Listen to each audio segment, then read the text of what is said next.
Bonjour à tous et bienvenue sur cette vidéo, je suis David de Facile PC. Dans cette vidéo, nous allons voir ensemble comment prendre en main l'application photo de Windows 10. En effet, depuis Windows 10, Microsoft a intégré à Windows une application qui s'appelle Photo et qui, comme son nom l'indique, va nous permettre de gérer nos photos, de les classer, mais également ensuite de les partager éventuellement avec d'autres personnes. Mais nous allons voir ça dans les prochaines vidéos. Pour commencer, je vais me rendre dans l'application Photo et pour accéder à l'application Photo, je vais taper ici dans la zone de recherche, tout simplement Photo. Le premier résultat de recherche est bien l'application Photo, je clique dessus, et je suis redirigé vers l'application Photo. Une fois dans l'application Photo, la première chose que je peux voir, c'est ici, une section qui s'appelle la collection. En fait, la collection va nous présenter tout simplement les photos présentes dans l'ordinateur, dans le dossier images. Ces photos seront ensuite classées par date de prise de vue ou date d'enregistrement, et je peux faire défiler la liste des photos avec la molette de la souris tout simplement. Je peux descendre comme ça et remonter dans le temps pour retrouver des photos du mois de février, mais également plus anciennes, du mois de juin par exemple, 2017. Je peux comme ça, effectivement, parcourir la liste des photos présentes dans l'ordinateur. Si je souhaite changer légèrement la présentation de ces photos à l'écran, je peux choisir ici le mode d'affichage. Par défaut, je suis sur un mode vignette moyenne. Je peux demander à avoir des photos grande taille, de façon à voir les photos avec une qualité vraiment plus grande, ou bien des photos de petite taille pour avoir un maximum de photos à l'écran, de façon à les faire défiler plus vite pour retrouver rapidement ce qui m'intéresse. Si je souhaite afficher une photo, eh bien il me suffira tout simplement de cliquer sur la photo elle-même. Et je vois effectivement la photo directement à l'écran. J'ai des flèches sur le côté qui me permettent de passer à la photo suivante ou de revenir à la photo précédente. Et je peux comme ça naviguer d'une photo à l'autre pour faire défiler simplement les photos que j'ai dans mon ordinateur.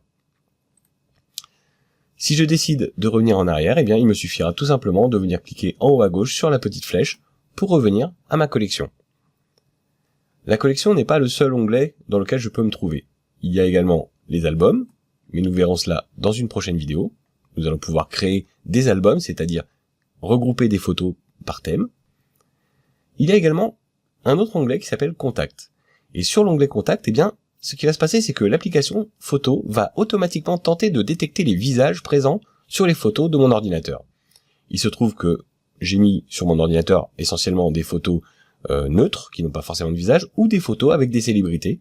Et j'ai ici, par exemple, des photos avec Jean Dujardin, avec Johnny Hallyday, ou encore avec Céline Dion.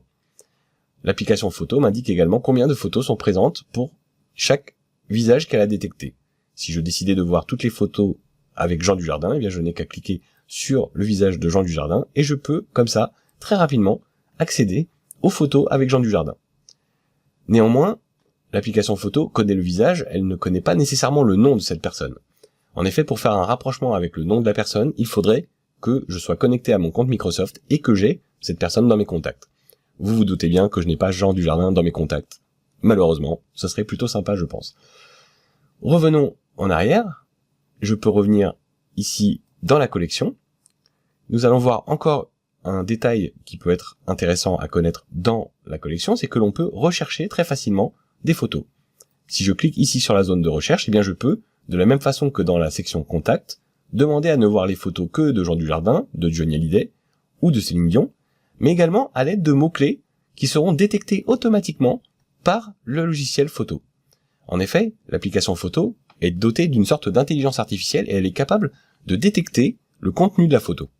Par exemple, si je demande à voir des photos de guitare, eh bien je peux cliquer ici sur le mot guitare et vous voyez que je n'ai que des photos sur lesquelles j'ai une guitare qui est présente.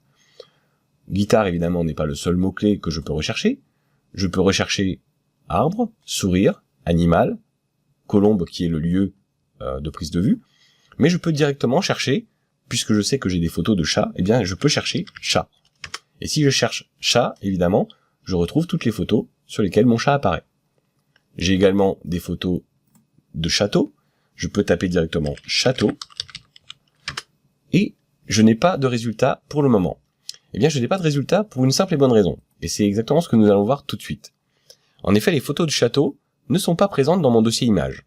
Je vais provisoirement réduire l'application Photo pour vous montrer que sur mon bureau, j'ai placé un dossier qui s'appelle photos du bureau. Et dans ce dossier, effectivement, j'ai des photos de châteaux qui existent.